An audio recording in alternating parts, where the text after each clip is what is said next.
Well, welcome to this segment of Artists and Authors. I'm your host, Steve Walling. My guest for this segment is Dawn Witte, and I had a chance to talk to her before we came on camera, and this is going to be I think it's going to be a really great segment. Dawn, welcome to the show. You were telling me before we went on camera that you are an author, and I was asking you about it, but you were telling me that you took your book, your first book, I guess it was, to Africa. Now, I got to know that. I want to know that story. How did you, once you formulated the idea to write this book, how did it get from that idea in your mind to you taking it to Africa?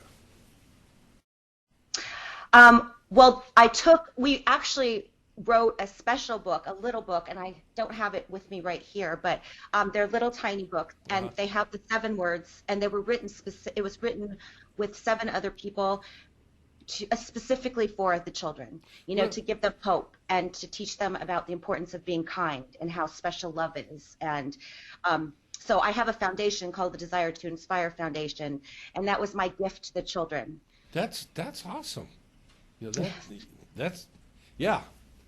I'm impressed. That's wonderful. So, okay, tell me a little bit about your foundation. How'd this come up? I want the backstory. How we got to Africa to helping these young folks. Well, when I was a stay-at-home mom, I raised my daughters, and when they were both in college, I started asking myself, well, what are my hopes and dreams? What do I want to do with the rest of my life? And I decided to start this foundation because, every time you would turn on the news, you would see, murders and robbery and fires and devastation. And I just thought, I know so many people that are doing so many beautiful, kind things for others in the world. And I wanted to share those stories. And shortly after I started, I went to Africa for the first time. And I met these children and I fell in love with the people there. And I saw, how much we had versus the lack that they actually are dealing with every single day, not having clean water and not having food, not knowing where your food is coming from. And I just thought, I can really help them. And they inspire me because I see the challenges and the struggles that they go through, yet they still help others. I mean, Mama Josephine is a woman that I know in Uganda, and she takes care of 65 children. Oh my. She doesn't know how to feed, and she doesn't know where the next meal is coming from, yet she has taken in all these children, even though she herself has suffered a tremendous loss. Her husband and her 2 sons were killed in a military coup, back in 1987. So instead of just being destroyed by that, she turned and started helping others. And that uplifts me and that inspires me. And, if somebody has gone through that type of tragedy and can still turn it into a positive, I can certainly rise above any challenge that I'm faced with. So, Dawn, what you're telling me, this is a story of an amazing person who discovered another amazing person and are doing amazing things in the world, and that's incredible. So, okay, you wrote that little book specifically, but you were telling me that you got into the book writing business, so to speak, by collecting quotations and stuff that you wanted to make sure that your daughters had as something from you for that time when you wouldn't be around to share your thoughts and stuff with them. And that, again, has morphed into other things. How many books have you written now? We're at 4 now, and we're working on the 5th as we speak. And tell me a little bit about them. They're all about 7 words, about, the importance of being love, loving to yourself, but love to others, being in service to others, about being kind. Kindness is really a currency more valuable than money. About being genuine, about being, a real authentic person in the world, about being strong because we're all going to face challenges and struggles, but, getting up every single time and just continuing, being inspired. We all need some inspiration in our lives. And what else? I usually forget like one of them. And being happy. Yeah. The importance of being happy, because happiness is contagious. And, when you walk into a room and you see somebody who's light and making people laugh and making them feel special, we love those kind of people, and that brings us joy. So Those were the words that I want to share with my daughters, and these are the words I want to share with the children. So all of the books are collaborative, Hmm. and they're all about helping people like look at the world in a different perspective, really understanding how. Oh, grateful is another word. I did forget grateful. Hmm. Being grateful for all the things that we do have in our life, and right now in what we're seeing that's happening to all of us in the whole world, not just here or there, it is everywhere. How much we take for granted in our lives, and we're feeling it. Yeah, I'm listening to you and as you're sharing these words and your thoughts and stuff, and I'm thinking about, okay, your introduction to Africa, and was it Mama Joe? Was that her name? Mama Josephine, yes. Mama Josephine, taking care of these kids, and I'm thinking about people that, they're struggling being contained within their own home environment, trying to figure out, well, what am I going to do, and how do I get through the day, and you can only take so much of the craziness on the TV and stuff like that, and yet there are people that get up every day, those 7 words, when they make that the core of their daily choice, and every day is a choice. How we get through the day, how we meet the day, happiness is not. People want to be happy, but happiness is a choice. We think that somehow the world is supposed to make us happy.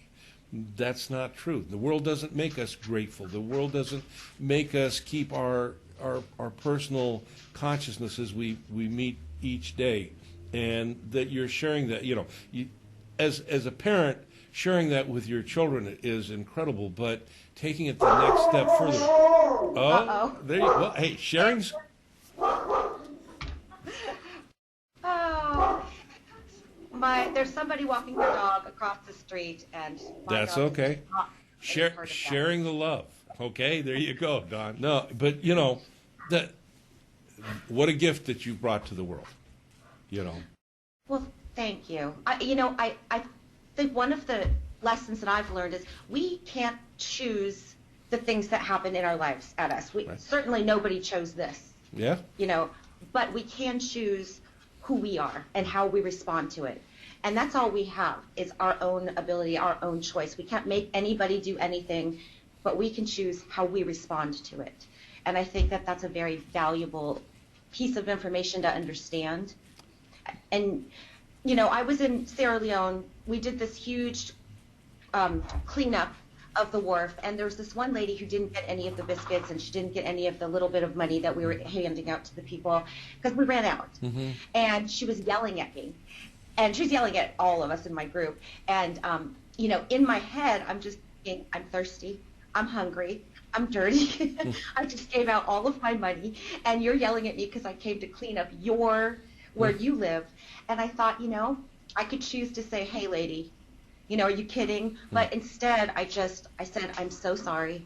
We ran out, and that's all we had. And then I walked away from the situation because I wasn't going to let her abuse me anymore verbally. Yeah. But I was like, but I had the choice of how I responded to that, and I'm like, I'm here for love and kindness.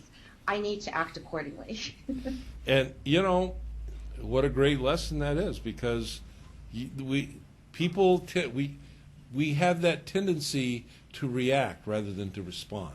And reaction, it's that reflex that we don't give much thought to. Oftentimes, it comes out of that part of our consciousness that it lives in a place of never enoughness, and we all have that to some extent. But most of us transcend that in our day-to-day life experience, and some, even entirety. But we get caught off guard, and all of a sudden, it's there. When that event is over and done with, we go, "Where'd that come from? That's not me. I don't do that." When you can get at a space like a place where you go, "Wait a second, I have a choice," and you made that choice, and I know in some way that choice blessed that woman. Even if you weren't able to give her food and stuff, if nothing more than a lesson learned, in sharing love, humanity. We're one family. We delineate ourselves by all sorts of stuff, but in truth, we're one family. Absolutely. And you can bring that to the world. that's incredible, Don, and it's an honor to be able to share this time with you, and I really mean that from the bottom of my heart. Now, is there a web page, a Facebook page, or someplace where people can go to follow your work, or maybe contribute to, or just reach out and touch you? Is there someplace where that can be done? Yes, my website is desirettoinspirefoundation.org. We're on Facebook, we're on Instagram, we're on LinkedIn, and you can, like us, follow us. I really try to, again, share inspiring stories because I want to uplift people. Because, again, the world, there is negative things that are happening in the world, again, right now, more than we've ever, in my lifetime, I've ever seen. And I just feel like we need that hope, and we need to stay positive, because we can go down that rabbit hole and be upset and worried, but that's not going to change it. No, it's not. All we can do is change how we react to it, respond to it. Thank you for that clarification, because I really like that. Yeah, and you're doing a yeoman's, it's an old Navy term, but you're doing a yeoman's job, and thank you. And thank you for being on the show today. Thank you for having me. It's been a pleasure. You take care, Don. Okay, goodbye. Bye. Be well. I'll see you when we come back.